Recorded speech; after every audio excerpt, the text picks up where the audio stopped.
Hello everyone, good morning. Welcome to ISPC centre. This is Prashant Kumar. Friends, आज के इस video में मैं आप लोगों के साथ 67वीं BPSC साक्षात्कार से संबंधित कुछ महत्वपूर्ण चीज़ों को डिस्कस करूंगा। जैसा कि आप सभी जानते हैं कि कल BPSC के द्वारा अपने वेबसाइट पे एक नोटिस अपलोड की गई है जो हर किसी अभ्यर्थियों के लिए एक सरप्राइज की तरह है, क्योंकि बेसिकली ये सब जो गतिविधियाँ होती हैं इंटरव्यू के लिए डॉक्यूमेंट्स अपलोड करने संबंधी, वह मेंस रिजल्ट के बाद आयोग के द्वारा हर बार की जाती है। लेकिन इस बार कल आयोग के द्वारा जो सूचना अपलोड की गई है उसके अनुसार देखिए क्या लिखा हुआ है। 67वीं मुख्य परीक्षा लिखित प्रतियोगिता में सम्मिलित अभ्यर्थियों को सूचित किया जाता है कि वे अपने यूजर नेम एवं पासवर्ड से लॉगिन करते हुए डैशबोर्ड पर अपना संबंधित दस्तावेज या प्रमाण पत्र दिनांक 1 सितंबर 2023 से 5 सितंबर 2023 तक अपलोड करना सुनिश्चित करेंगे। उक्त मुख्य प्रतियोगिता परीक्षा के परीक्षा फल प्रकाशन के उपरांत जो अभ्यर्थी मुख्य परीक्षा में उत्तीर्ण होंगे वे निर्धारित साक्षात्कार तिथि को अपलोड किए गए दस्तावेज या प्रमाण पत्र की मूल प्रति एवं 2 सेट छाया प्रति के साथ साक्षात्कार में सम्मिलित होंगे। किसी भी प्रमाण पत्र के लिए अलग से कोई समय देय नहीं होगा। बेसिकली अभी तक आपने देखा होगा कि जब मुख्य परीक्षा का रिजल्ट आ जाता था, पब्लिश हो जाता था और साक्षात्कार से पूर्व उन्हें डॉक्यूमेंट्स अपलोड करना होता था इंटरव्यू के लिए, और इंटरव्यू के दौरान उनको ओरिजिनल डॉक्यूमेंट्स वहाँ पर शो करना होता है। लेकिन चूंकि आप सभी जानते हैं कि अभी 67वीं BPSC का जो मामला है वह हाईकोर्ट के अंडर में अभी चल रहा है और अगली सुनवाई जो है वह हाईकोर्ट के समक्ष 5 सितंबर को अगली सुनवाई होनी है। और BPSC कैलेंडर के अनुसार 11 सितंबर जो है वह इंटरव्यू का डेट संभावित डेट दिया हुआ है। तो BPSC चाह रही है कि अगर 5 तक जो मामला हाईकोर्ट में चल रहा है उस समय तक अगर इंटरव्यू से पूर्व की जो गतिविधियां होती है वो संपन्न कर ली जाती है, तो अगर रिजल्ट 5 या 6 को भी आए तो इंटरव्यू निर्धारित समय पे 11 सितंबर से प्रारंभ कर सके। ऐसे BPSC की इच्छा है और ऐसी BPSC की सोच है, ताकि कैलेंडर के अकॉर्डिंग वह काम करके अपना रिजल्ट समय पब्लिश कर सके। ठीक है, तो अब यहाँ पर आइए कौन कौन से डॉक्यूमेंट्स अपलोड करनी है। डैशबोर्ड जब आप पोर्टल खोलेंगे तो अब आपका जो डैशबोर्ड है वह लॉगिन होना प्रारंभ हो चुका है। हम लोग देखिए कौन कौन से डॉक्यूमेंट्स यहाँ पर अपलोड करने हैं आपको BPSC साक्षात्कार के लिए। 67वीं combined mains competitive examination ensure that the size of the uploaded document is not more than 100 KB, यानी कि आप जो भी डॉक्यूमेंट को अपलोड करेंगे वह 100 KB से ज़्यादा डॉक्यूमेंट अपलोड नहीं होनी चाहिए। और ये सारे डॉक्यूमेंट आपको सिर्फ और सिर्फ PDF में अपलोड करना है। आप स्कैन करके उसको PDF में कन्वर्ट कर लीजिए और उसको PDF का साइज जो होना चाहिए वह 100 KB से ज़्यादा नहीं होनी चाहिए PDF की साइज। ठीक है, अब देखिए कौन कौन से डॉक्यूमेंट्स आपको अपलोड करनी है वेबसाइट पे। आप अपना पोर्टल लॉगिन करके अपलोड करना प्रारंभ कर सकते हैं। 5 सितंबर तक की डेट है। पहला डॉक्यूमेंट जो आपको अपलोड करनी है वह मैट्रिक सर्टिफिकेट ओबली marksheet for date of birth. Matric आपको सर्टिफिकेट ओरिजिनल सर्टिफिकेट है तो आप ओरिजिनल सर्टिफिकेट को ही मैट्रिक को दीजिए और आपके पास होगी ही मैट्रिक का ओरिजिनल सर्टिफिकेट। ठीक है, इसे basically date of birth confirm करने के लिए मैट्रिक का ओरिजिनल सर्टिफिकेट उसे BPSC को चाहिए। तो एक आपको सबसे पहले अपलोड करना होगा मैट्रिक का और 10th का आपको मार्कशीट ओरिजिनल 10th का ओरिजिनल सर्टिफिकेट 1 नंबर पे। ठीक है, इसके बाद दूसरे नंबर पे graduation certificate as per advertisement. Advertisement में जो लिखा हुआ है कि ग्रेजुएशन का मूल प्रमाण पत्र यानी कि ग्रेजुएशन का सर्टिफिकेट ओरिजिनल डॉक्यूमेंट ग्रेजुएशन का आपको अपलोड करना है। ठीक है, तीसरा सर्टिफिकेट जो इंपॉर्टेंट है BC और EBC के लिए है वह है non creamy layer certificate. BC और EBC के लिए आप BC और EBC कैटेगरी यानी कि OBC और EBC में आते हैं तो आप नॉन क्रीमी लेयर सर्टिफिकेट को अपलोड करेंगे। ठीक है, नॉन क्रीमी लेयर सर्टिफिकेट को आप अपलोड करेंगे EBC और OBC कैंडिडेट होने की स्थिति में। इसके बाद SC और ST कास्ट सर्टिफिकेट आप डालिए। अगर आप शेड्यूल कास्ट और शेड्यूल ट्राइब से बिलोंग करते हैं तो आप SC ST का कास्ट सर्टिफिकेट अपलोड करिए, क्योंकि उसमें क्रीमी लेयर का कोई कॉन्सेप्ट नहीं होता है। ठीक है, इसके अलावा अगर आप शेड्यूल कास्ट और शेड्यूल ट्राइब्स से बिलोंग करते हैं तो आपको डोमिसाइल सर्टिफिकेट भी देना पड़ेगा, क्योंकि डोमिसाइल सर्टिफिकेट से यह निर्धारित हो सकेगा कि आप बिहार के रहने वाले हैं या बाहर के। और अगर आप बिहार के रहने वाले हैं तो आपको शेड्यूल कास्ट और शेड्यूल ट्राइब्स के आरक्षण के आप दावेदार हैं। ठीक है, तो आप शेड्यूल कास्ट और शेड्यूल ट्राइब्स से SC ST से संबंधित हैं तो आप डोमिसाइल सर्टिफिकेट को भी आप अपलोड करेंगे।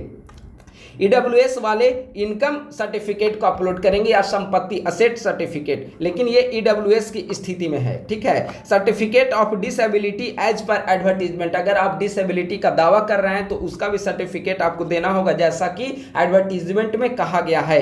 इन case of freedom fighter grand son oblique daughter certificate as per advertisement, अगर आप स्वतंत्रता सेनानी के ग्रैंड सन और ग्रैंड डॉटर हैं तो आपको एडवर्टीजमेंट के अकॉर्डिंग इससे संबंधित भी सर्टिफिकेट आपको अपलोड करनी होगी। सबसे महत्वपूर्ण है नो ऑब्जेक्शन सर्टिफिकेट भी आपको देना होगा। कई अभ्यर्थियों के समक्ष चुनौती आ सकती है कि इतनी जल्दी नो ऑब्जेक्शन सर्टिफिकेट वो कैसे बना सकेंगे। ठीक है, लेकिन आप ध्यान रखेंगे कि बीपीएससी के द्वारा कुछ दिन पूर्व भी एक नोटिस डाली गई थी जिसमें कहा गया था कि आप ये सारे डॉक्यूमेंट्स को आप अपने पास सुरक्षित रख लें, कभी भी मेंस रिजल्ट के बाद आपको अपलोड करना पड़ सकता है। तो बीपीएससी के द्वारा इस रिगार्डिंग पहले भी सूचना दे दी गई थी। ठीक है, तो नो ऑब्जेक्शन सर्टिफिकेट भी आपको डालना पड़ेगा। इसके अलावा वैसे अभ्यर्थी जो एज रिलैक्सेशन का दावा कर रहे हैं उनको एज रिलैक्सेशन सर्टिफिकेट भी अपलोड करना पड़ेगा। और अंत में आपको फोटो आईडी प्रूफ देनी पड़ेगी। फोटो आईडी प्रूफ बेसिकली आप आधार कार्ड लगाएंगे तो ज़्यादा बेहतर होगा। ठीक है, तो फोटो आईडी प्रूफ भी आपको देना पड़ेगा। यानी कि जनरली वे में देखा जाए तो आपको 4 से 5 डॉक्यूमेंट्स अपलोड करना है। पहला 10th का आपको पहला में 10th का आपको सर्टिफिकेट या मार्कशीट, सर्टिफिकेट ओबली मार्कशीट, आप सर्टिफिकेट है तो सर्टिफिकेट भी दे सकते हैं, अन्यथा मार्कशीट है तो मार्कशीट भी, जो भी आप इच्छा हो आपकी। ठीक है, तो 10th का सर्टिफिकेट। दूसरा ग्रेजुएशन का ओरिजिनल सर्टिफिकेट। ठीक है, ओरिजिनल सर्टिफिकेट आप दे तो बेहतर है। ठीक है, क्योंकि पहले जो सूचना दी गई थी तो हमें उम्मीद है कि आप सभी ओरिजिनल सर्टिफिकेट को निकाल चुके होंगे। ठीक है, तो ग्रेजुएशन का आप ग्रेजुएशन का ओरिजिनल सर्टिफिकेट ओरिजिनल। तीसरा नंबर पे आप अगर आप ओबीसी और ईबीसी कैटेगरी से बिलोंग करते हैं तो आपको एनसीएल नॉन क्रीमी का देना होगा। अगर आप शेड्यूल कास्ट और शेड्यूल ट्राइब्स से बिलोंग करते हैं तो आपको कास्ट सर्टिफिकेट देना होगा। अगर आप ईडब्ल्यूएस से बिलोंग करते हैं, ईडब्ल्यूएस से अगर आप बिलोंग करते हैं तो आपको इनकम सर्टिफिकेट देनी होगी। ठीक है, ये सारे ये 3 में से स्वाभाविक है कि कोई ना कोई कैंडिडेट ये 3 में से आते होंगे या फिर जनरल कैटेगरी से आते होंगे तो जनरल वाली कोई डॉक्यूमेंट्स अपलोड करेंगे नहीं, तो ये 3 हो गया। इसके अलावा अगर आप डिसेबिलिटी है तो उसका सर्टिफिकेट, फ्रीडम फाइटर्स के ग्रैंड सन और ग्रैंड डॉटर का आप आरक्षण का दावा कर रहे हैं तो उसका सर्टिफिकेट, या फिर अगर आप जॉब कर रहे हैं तो नो ऑब्जेक्शन सर्टिफिकेट आपको लगाना होगा। और अंत में जो सबसे महत्वपूर्ण है 4थे नंबर पे वह है ID, photo ID proof certificate होनी चाहिए। और ये सारे डॉक्यूमेंट्स आप अपलोड करेंगे और इसका जो ओरिजिनल कॉपी होगी वह आपको साक्षात्कार के दिन ओरिजिनल कॉपी, साथ में 2 जीरोक्स कॉपी, एक मूल प्रमाण पत्र यानी कि सारे ओरिजिनल डॉक्यूमेंट्स रखेंगे और 2 इसका जीरोक्स कॉपी आप साथ में लेकर जाएंगे साक्षात्कार के दिन। और साक्षात्कार के दिन आपका डॉक्यूमेंट्स वेरिफिकेशन होगा, तत्पश्चात आपको साक्षात्कार में शामिल होने दिया जाएगा। तो ये सारे डॉक्यूमेंट्स, इसकी अवधि 1 सितंबर यानी कि अभी से जब मैं वीडियो अपलोड कर रहा हूं तो यह प्रक्रिया प्रारंभ हो चुकी है। 1 सितंबर से लेकर 5 सितंबर के बीच में आपको ये सारे डॉक्यूमेंट्स अपलोड कर देनी है। और जैसे ही ज़्यादा उम्मीद है, आयोग को भी लग रहा है कि 5 सितंबर को इसकी फाइनल जजमेंट कोर्ट के द्वारा आ सकती है। तो अगर 5 सितंबर को फाइनल जजमेंट कोर्ट की आती है तो फाइनल जजमेंट के पश्चात बीपीएससी के द्वारा रिजल्ट पूरी तरीके से तैयार कर लिया गया है। ज्यादा उम्मीद है कि अगर 5 को जजमेंट आती है तो 5 को ही देर रात तक, या फिर अगर विपरीत परिस्थिति होती है तो 6 तारीख को बीपीएससी के द्वारा रिजल्ट जो है वह पब्लिश कर दी जाएगी। क्योंकि बीपीएससी आप देखिए इंटरव्यू मेंस परीक्षा के बाद की जो गतिविधियां होनी चाहिए थी वह पहले ही कंडक्ट करा रही है। यानी कि बीपीएससी की पूरी इच्छा है कि वे निर्धारित समय यानी कि 11 सितंबर का जो डेट दिया हुआ कैलेंडर में वह 11 सितंबर से वो इंटरव्यू प्रारंभ कर लेंगे। अन्यथा अगर 11 से नहीं प्रारंभ करना होता इंटरव्यू तो स्वाभाविक है कि उनकी जो डेट का, उनकी जो इसकी अवधि होती वह आगे बाद में वो कर सकती थी। ठीक है, तो ज़्यादा प्रोबेबिलिटी, मोस्ट प्रोबेबिलिटी है कि 11 सितंबर से इंटरव्यू इसका प्रारंभ हो जाए। लेकिन ये सभी डिपेंड करेगा कि हाई कोर्ट का जजमेंट क्या आता है। ठीक है, तो कोर्ट के जजमेंट पर यह निर्भर करेगी। ठीक है, तो 5 सितंबर की आपको प्रतीक्षा करनी होगी, तब तक आप सारे डॉक्यूमेंट्स को अपलोड कर लें। डॉक्यूमेंट्स अपलोड करने के बाद आप इंटरव्यू की थोड़ी बहुत आप तैयारी करते रहें, क्योंकि इस बार इंटरव्यू की तैयारी के लिए आपको ज़्यादा समय मिलने वाला नहीं है। बीपीएससी जिस प्रकार से, जिस तेजी से काम कर रही है, ठीक है, कोर्ट के कारण बेशक इसमें डिले हो गया है सरस्वती मेंस के रिजल्ट में, लेकिन इंटरव्यू के लिए ज़्यादा समय नहीं मिलेगा। तो आप सभी समय निकालकर कुछ चीज़ों पे फोकस करें। जैसे आपका ग्रेजुएशन का सर्टिफिकेट, ग्रेजुएशन का आपका सब्जेक्ट क्या है, ग्रेजुएशन सब्जेक्ट को आप अच्छे से एक बार देख लें। इसके अलावा ऑप्शनल बीपीएससी में आपका क्या रहा है, ऑप्शनल को भी अच्छे से आप, उसका जो मेन पॉइंट्स है, मेन की पॉइंट्स है, उसे आप ऑप्शनल को भी अच्छे से देख लें।